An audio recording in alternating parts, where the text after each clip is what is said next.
এইটা হইল গিয়ে হজরত শাহজালাল মাজারের ভিতরের অংশ, যেখানে আপনার ভিডিও করা নিষেধ। এখানে আপনি ভিডিও করতেন না, কিন্তু আমরা চুরি হয়ে ভিডিওটা করছি।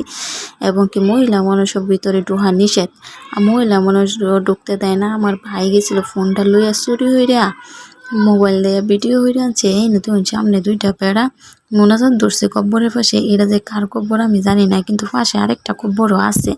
এখানে কব্বর আরেকটা ভিতরে কব্বর আছে, এটা নেই হজরত শাহজালালের কব্বর। যাই হোক, আমরা তো দেখছি না, আজকে প্রথম দেখলাম।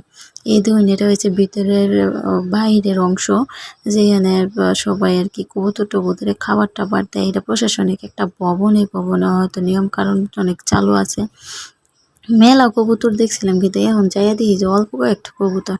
এবং কি এখানে কবুতরের খাবারের অভাব নাই, অনেকগুলো মানুষের দান দিয়ে রাখিয়া দিচ্ছে।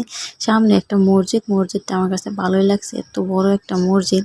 তার সামনে একটা পুকুর, পুকুরের অনেক বড় বড় কি জানি মাছ কয়, গজার মাছ না কি জানি, এটা মাছ নাকি মরলে এরা খায় না, জানা যা করে কবর দিয়ে রাখে। কিন্তু আমার কোথায় এত বড় বড় মাছ খায় না কি জন্য প্রশ্ন রেখে গেলাম, আপনারা কইন যে কেলিয়া খায় না।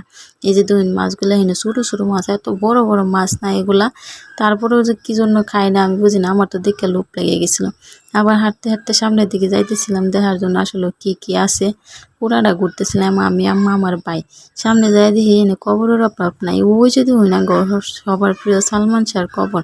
কবর তো নাই, সাইনবোর্ডটা খালি আছে।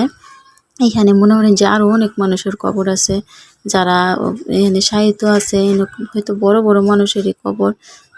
এখানে গেলে মনে হইব আপনার আসলে এই দুনিয়াটা হচ্ছে ক্ষণস্থায়ী, আর আমরা এসে তার অতীতে। এখানে কত কত মানুষের কবর দেখেন আপনি, সবাই চিরসাহিত্য আছেন এখানে।